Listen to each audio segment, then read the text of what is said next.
Okay, so the name of the presentation in Polish is Projekt Wołga. In English, it's Project Volga. And before I start, I have to say a few words about why it was done in Russia. I have spent 5 years in Russia, in Moscow, and the biggest reason for that is that in the research of architecture, I found a lot of inspiration there. This is a quite random map of Soviet Union. It's actually a soil map. It just looks beautiful. But the thing is that the Soviet Union, which fell in 1991, was a really fascinating emanation of modernity that has left a lot of traces in architecture and city planning. And by watching the ruins of the Soviet Empire, one can see how modernity fell, what went wrong, and what can actually go well, and how you can deal with it.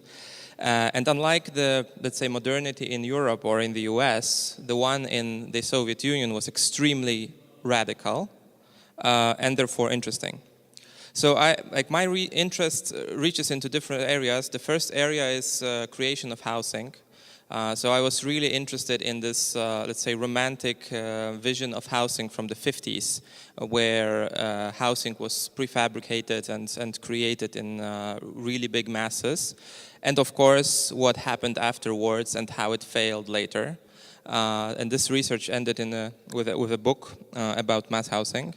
Then, let's say, the other area of research that's extremely interesting for me is the research of the symbolic architecture, where the Soviets decided that religion should not exist anymore in the public space and it should be replaced by rationality and schools. And also what came out of it later. This is actually a first photo in Google of it's called the Chapel of All Religions. It was built illegally by one guy in Kazan. And he decided to put together all the religions in one building that he built on his own parcel. And I think the most beautiful element of it, which I don't have on a photo here, is a sphinx with a face of Gagarin. And he told me that this one altar that is shaped like the sphinx with a face of Gagarin reaches out to 3,000 years of religion and civilization.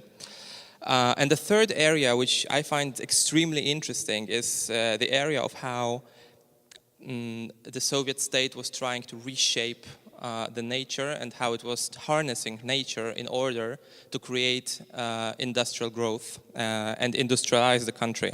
So probably everybody knows this picture. This is the RLC in 1989 and this is the RLC in 2014. I just have to say this, but 1 year before I was there with this car and I took a swim as probably the last person on earth that swam in the RLC before it dried out. And the RLC is a radical example of how nature was destroyed, but it's not the most interesting one. The most interesting one, in my honest opinion, is the history of the river Volga. This is a picture that was taken, probably you can't see anything. This is a picture that was taken 2 weeks ago in Hydropolis in Wrocław, a fantastic place that I really enjoyed and I really you should visit it. It's a place about water, like a museum of water. And you can see different rivers here. So this really, really small piece on the bottom is Wisła River. And the other ones are Nile, Amazon, Yangtze, and Siberian rivers. And Volga has more or less the length of like 3.5 Wisła rivers, like 3,600 kilometers. And I have to say, the presentation that I'm going to give now is a little bit like a notes and free thoughts. It's based on 2 projects that I was doing when in Russia. The first one was the project of Samara Taliati agglomeration that I worked on in 2012 and 13. And the second one was a student project that was made by, let's say, designed by me and my friend Nicholas Moore in 2014. And all this material was collected and it never actually has gotten any form of a book or a publication. So at least I will present some thoughts from this long-lasting research, some impressions. So the river Volga, you can see it even from the satellite. It's actually not a river anymore. It's like a cascade of lakes. I'm going to speak about it later. You can see it very, very well. It comes from north of Moscow and goes down to the Caspian Sea. It actually crosses the forest area. It crosses let's say the middle. I'm not sure how it's called in English, but it's like a middle area. It's geographically very, very similar to what Poland is, and then it ends up in a steppe next to Kazakhstan. And just to make it much easier to comprehend what I'm going to speak about, I divided the Volga history into 3 parts: Volga 1, Volga 2, and Volga 3. Volga 1 is the, let's say, ancient Volga, the ancient river that was extremely important for the Russian culture, that was very important for the development of Russia before modernity, and also was important for the conquest before the times of modernity. This is one of the probably most cliche pictures from late 19th century by Ilya Repin, the barge haulers on the Volga. And I will not speak very much about this, but Volga as a river is so important to the Russian culture that 90% of Russians are sure that Moscow lies on the Volga, which it doesn't. But the river is so important that it actually makes people believe that. And the first and important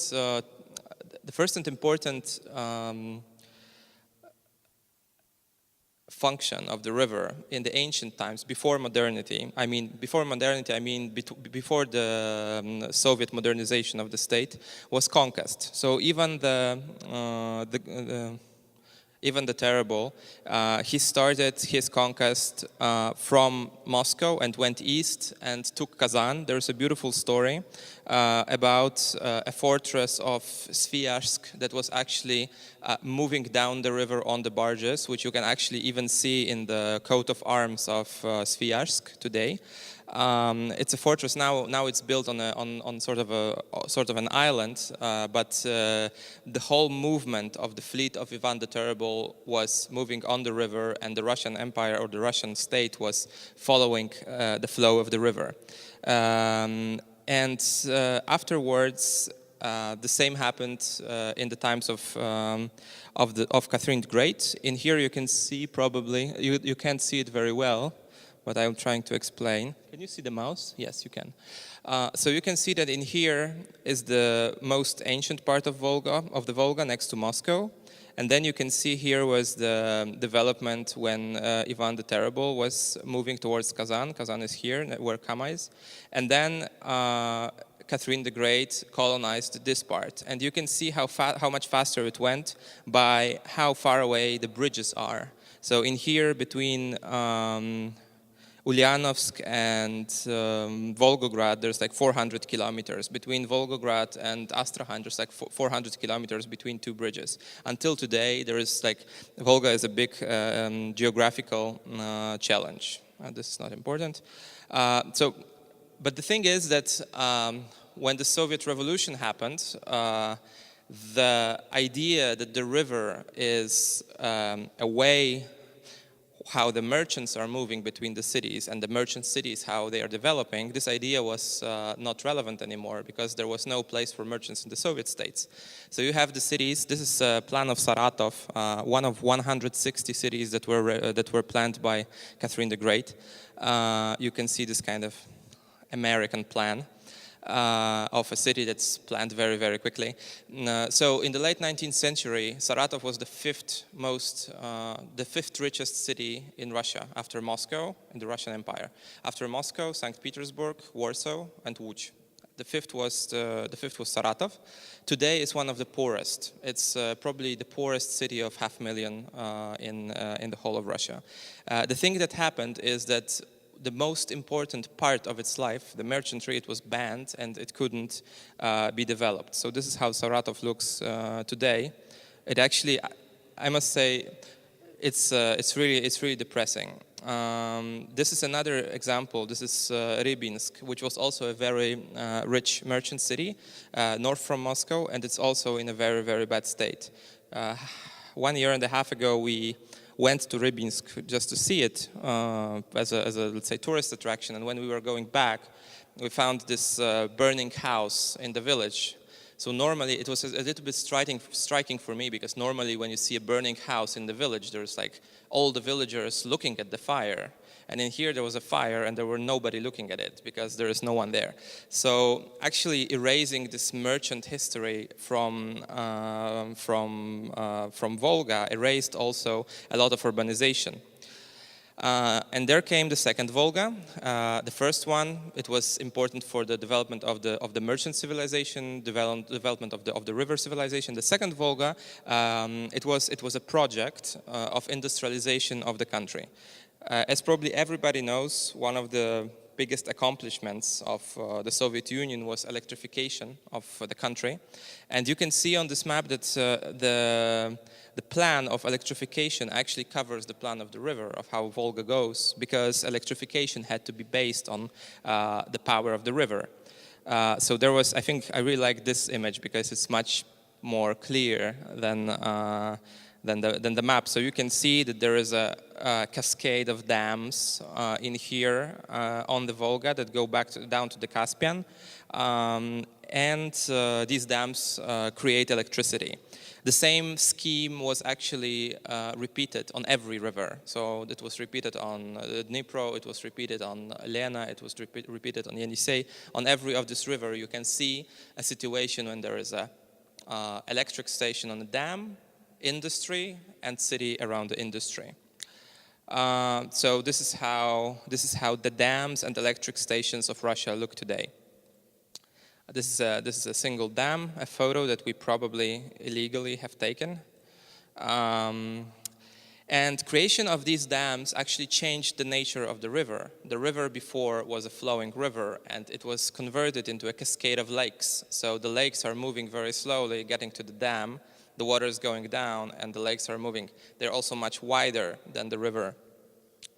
So what happened in many places is that you had, or you used to have, cities like this one. It's Kalyazin in north of Moscow, and today there is just a tower of the church that is in the center of the lake.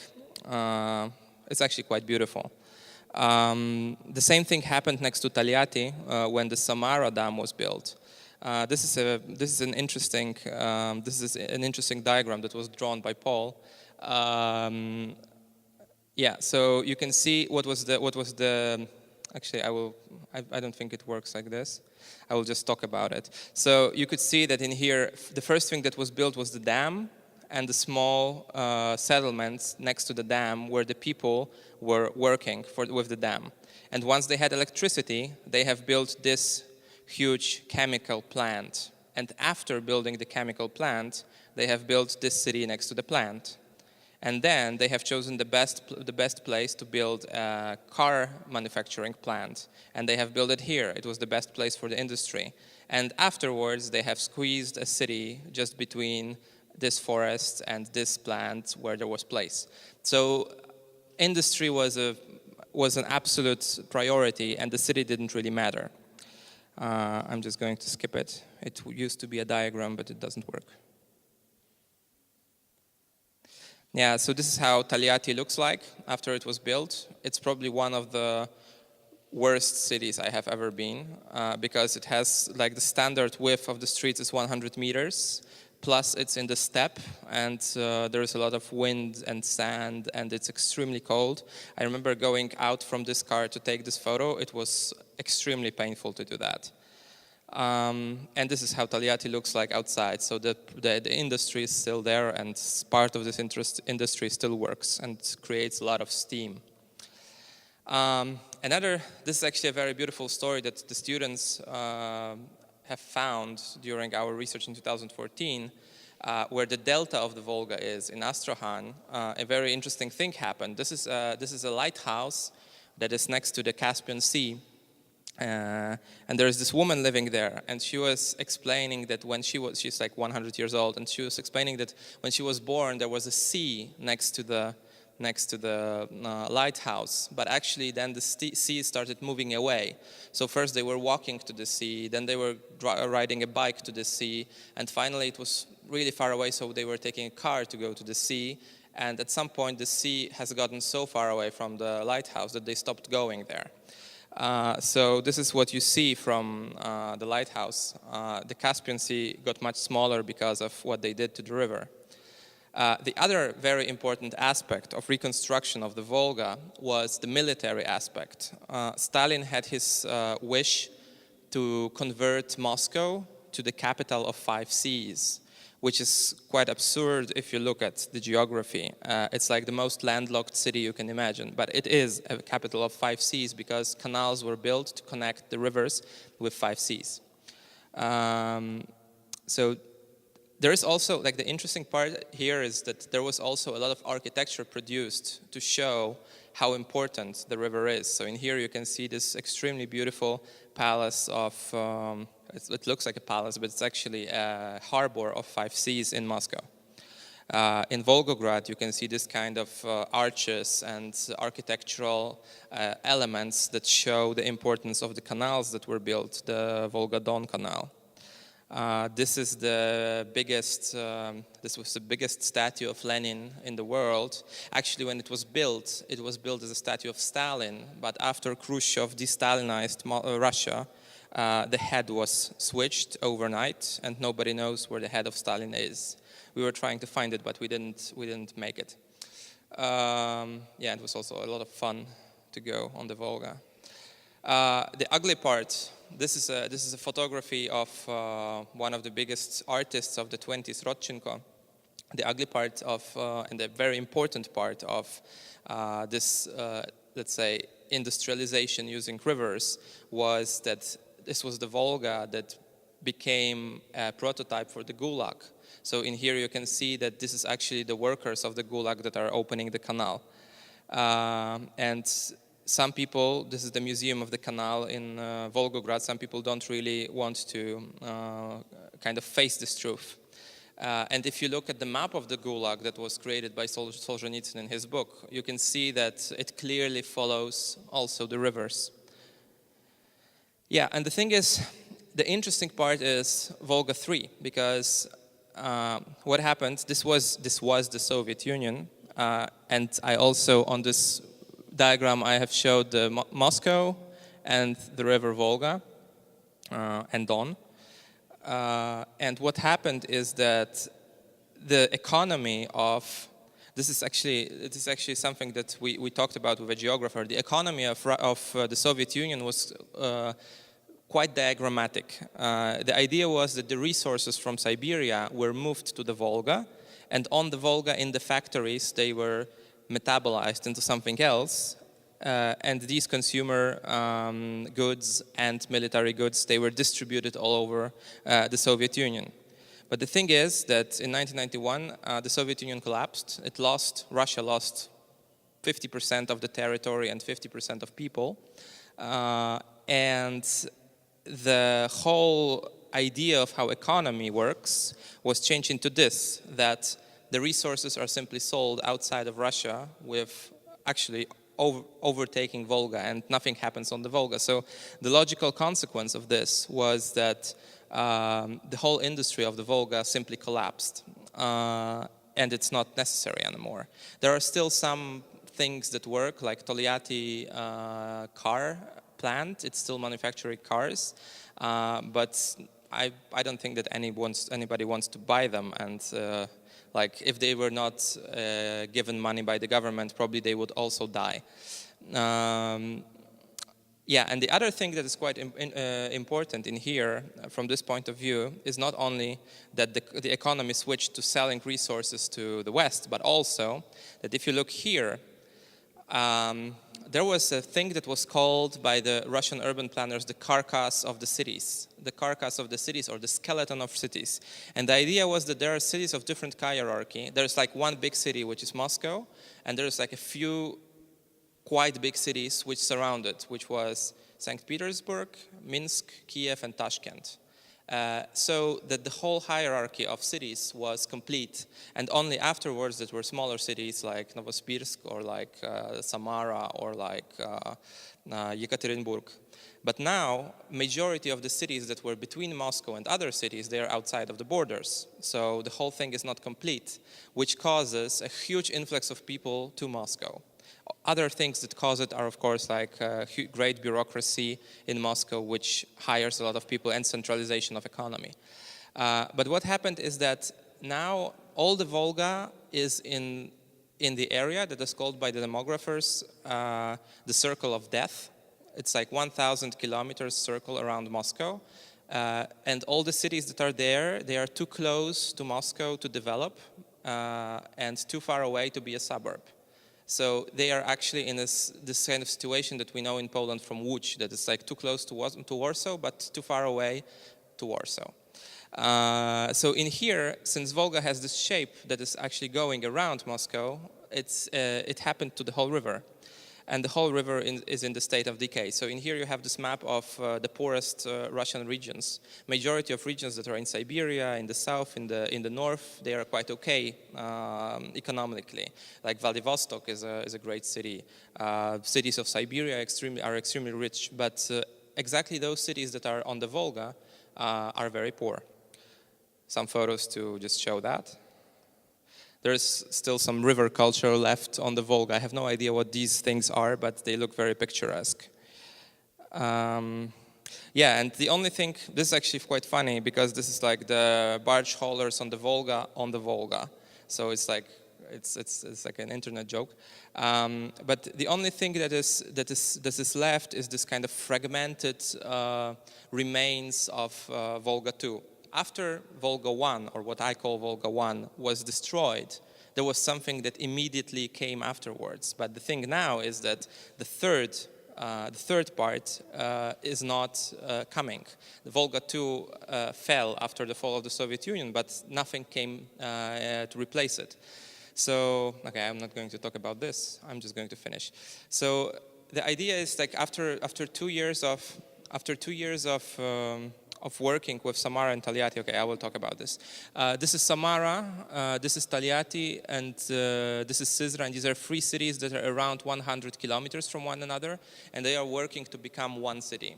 Just because of the thing that I was talking about, that there is no middle-sized cities, then there is only big cities and small cities. And they want to connect these cities in order to make a city of 4 million that can be a magnet that would be as strong as St. Petersburg. So they started working on this, and let's say my part was the research of how it could be done. We made a research with the group of people to interview people who live there, different experts. And what we found out is that all of the cities have the same problems, and they cannot solve these problems because these problems are connected with the river, not with the cities. And how much you would try, you would never be able to solve these problems on the level of the city. On the other hand, the cities, they never cooperate. They only work on their own territory. So there's this paradox that you have a river, which is an organism that is as long as only geographers can comprehend, but has a section that the architects can comprehend, and people are not cooperating in this one. So probably like the last slide is, probably everybody knows this project. This is one of the most craziest projects that were ever made. About turning the Mediterranean Sea into a big power station.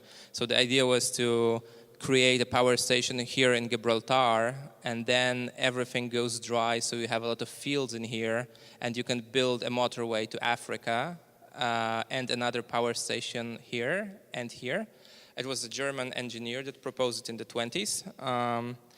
And on the opposite side, there's one of my favorite projects, not least favorite like the previous one, but favorite, is an American geographer in the late 19th century, John Wesley Powell, went to the West, American West, and he was proposing how to divide the land in there. So his idea was to divide the land by the watersheds of rivers, to give political power to nature, to base the idea of how the people will operate on a territory on how nature operates on this territory.